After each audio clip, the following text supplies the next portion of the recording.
दोस्तों राम राम। आज हमारा विषय है हाउ टू कैलकुलेट नवांश कुंडली। इसको हम D9 चार्ट भी कहते हैं और नवांश कुंडली भी कहते हैं। ये बहुत इम्पोर्टेंट होती है मैरिज प्रोस्पेक्टिव्स के हिसाब से। इसमें सबसे पहला स्टेप क्या है, हमें एक राशि को 9 भागों में बांटते हैं। जैसे एक राशि कितने की 30 डिग्री की हुई तो उसको 0 से 3 डिग्री 20 अंश, 3 20 से 6 40, 6 40 से 10, 10 से 13 20, 13 20 से 16 40, 16 40 से 20, 20 से 23 20, 23 20 से 26 40, 26 डिग्री 40 से 30 डिग्री। ये हमने 9 भागों में बांट दिया। देखो मैंने यहाँ पे लगा दिए 4 5 6। अगर हमारा कोई ग्रह 15 डिग्री का हुआ तो यहाँ पे वो इस नवांश में आएगा 13 डिग्री से 16 में, इसमें 15 डिग्री वाला ग्रह इसमें आएगा। ठीक है, इस तरह हमने पहले तो इसको 9 नवांशों में 9 भागों में बांट दिया राशि को। तो अगला स्टेप है हमें राशियों को देखना है कि राशि चर है, द्विस्वभाव है या स्थिर है। चार राशि कौन कौन सी होती है, 1 4 7 10। द्विस्वभाव कौन सी है, 3 6 9 12। और स्थिर कौन सी है, 2 5 8 11। अगर चार राशि है तो सेम, अगर द्विस्वभाव राशि है तो वहाँ से फिफ्थ, और अगर स्थिर राशि है फिक्स साइन है तो वहाँ से 9th काउंटिंग करी जाएगी। एक बार ये देख लें एक बार आप। अगर कोई प्लैनेट या लगन चार राशि में है तो सेम साइन से काउंटिंग शुरू करनी है।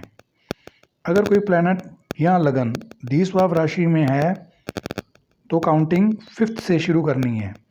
अगर कोई प्लैनेट या लगन स्थिर राशि में है तो काउंटिंग 9th से शुरू करनी है। इसी के बारे में आपको पहले मैंने यहाँ पे बताया था। ये हमारे काउंटिंग के लिए है।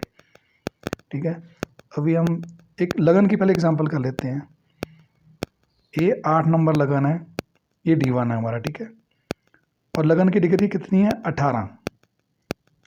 क्योंकि ये स्थिर लगन हुआ, स्कॉर्पियो लगन है, स्थिर लगन है।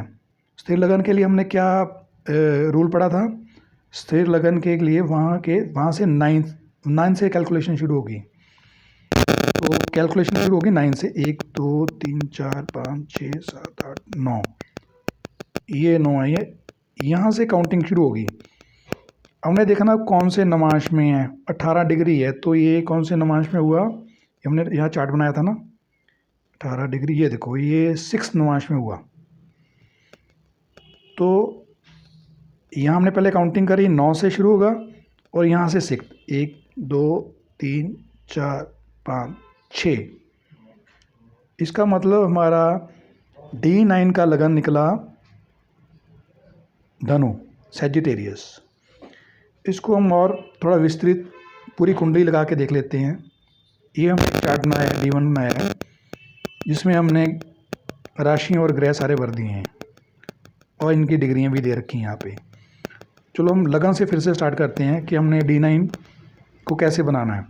सबसे पहले हमने देखना है यहाँ राशि कौन सी पड़ी है। यहाँ राशि पड़ी है स्कॉर्पियो। स्कॉर्पियो कौन सी होती है, स्थिर। देखो, और लगन की डिग्री कितनी है, लगन की डिग्री है 1। इसका मतलब इसका 1 डिग्री का मतलब नवांश कौन सा हुआ, 0 से 3 डिग्री 20 मिनट। ये पहला फर्स्ट नवांश हो गया। ठीक है, अब ये पहली डिग्री यहाँ मैंने लिख दिया फर्स्ट नवांश। और स्कॉर्पियो हुआ फिक्स साइन, और फिक्स साइन का क्या रूल है हमारा, ये देखिए फिक्स साइन का हमारा रूल है 9th से कैलकुलेशन शुरू होगी। ठीक है, अब दो चीज़ें हमारे पास होगी, स्थिर लगन हो गया, कैलकुलेशन इसका मतलब 9th से शुरू होगी। लगन की डिग्री 1 है तो पहले नवांश में हुआ। ठीक है, तो पहले यहाँ से 9 गिना, यहाँ आ गया कर्क। अब यहाँ से क्या हमने A गिनना है, तो A का मतलब यही है। इसकी D9 का लगन कौन सा निकला, हमारा कर्क निकला। ठीक है, अब हम इसी तरह सूर्य को देखते हैं। सूर्य हमारा 8 डिग्री का है। और कौन सा द्विस्वाव है, क्योंकि मीन राशि पड़ी ना। द्विस्वाव के लिए हमारा क्या रूल है कि वहाँ से फिफ्थ, 1 2 3 4 फिफ्थ, यहाँ से काउंटिंग शुरू होगी इसका मतलब इसकी। और सूर्य की डिग्री कितनी है, सूर्य की डिग्री 8। अब ये कौन से नमांश में हुआ, ये पड़ेगा तीसरे नमांश में। देखो हमने यहाँ एक चार्ट बना दिया पूरा, कौन से नमांश में है, डिग्री के हिसाब से ये साइन कौन सा है और कहाँ से काउंटिंग शुरू होनी है।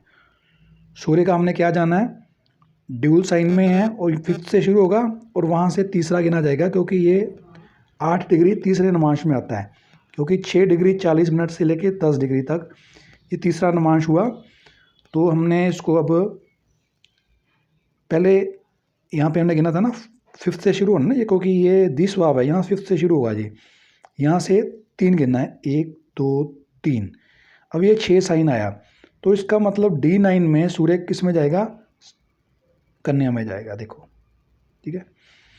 इसी तरह चंद्र 1 डिग्री का, 1 डिग्री का मतलब नमांश कौन सा हुआ, पहले नमांश में ही है, 0 से 3 डिग्री 20 अंश। और चंद्रमा की राशि कौन सी है, चंद्रमा की राशि है मीन है, तो द्विस्वाव राशि होगी। द्विस्वाव राशि का क्या रूल है, ड्यूल का क्या रूल हुआ, अपने से फिफ्थ। ये चंद्र को अपने से फिफ्थ, फिर वही हो गया ना ये कन्या, ये क्या कहते हैं कर्क हुआ। तो 1 डिग्री का मतलब है कि पहला नमांश ही है, तो पहला नमांश फिर यही है, इसका मतलब चंद्रमा भी कर्क में ही जाएगा D9 में, ये देखो। तो इसी तरह से आप बाकी सारी कैलकुलेशन भी कर सकते हो। जैसे चलो मंगल को भी ले लेते हैं, मंगल 21 डिग्री का है, 21 डिग्री का मतलब हुआ ये 7वें नमांश में क्या है, ये देखो ये 7वें नमांश। 7वें नमांश कौन सा होता है, 20 डिग्री से लेके 23 डिग्री 20 अंश तक, ठीक है जी। और मंगल की राशि कौन सी है, मंगल की राशि ये फिर द्विस्वाव है, अपने से पंचम, 1 2 3 4 5, यहाँ से शुरू होगी कैलकुलेशन, ठीक है, काउंटिंग यहाँ से शुरू होगी। और नमांश कौन सा था, 7th, तो यहाँ से 7th, 1 2 3 4 5 6 7, ये आया मेष। तो मंगल D9 में कहाँ पे जाएगा, मंगल D9 में जाएगा 1 में, मेष राशि में, ये देखो मंगल 1 मीन राशि में, ठीक है। इसी तरह से मैंने पूरा चार्ट बना रही है, आप इसको प्रैक्टिस कर सकते हो। बुध की डिग्री लिखी है, उसके सामने लिखा है ये साइन है, और काउंटिंग कहाँ से शुरू होनी है ये ब्रैकेट में मैंने दे रखा है, और कौन से नवांश में पढ़ रहा है वो इस चार्ट पे दे रखा है मैंने, ठीक है। मेरे को लगता है आज का विषय भी आपको अच्छा लगा होगा। इस तरह से हम D9 चार्ट का निर्माण करना सीख सकते हैं, जो कि विवाह को लेके बहुत महत्वपूर्ण चार्ट होता है। धन्यवाद।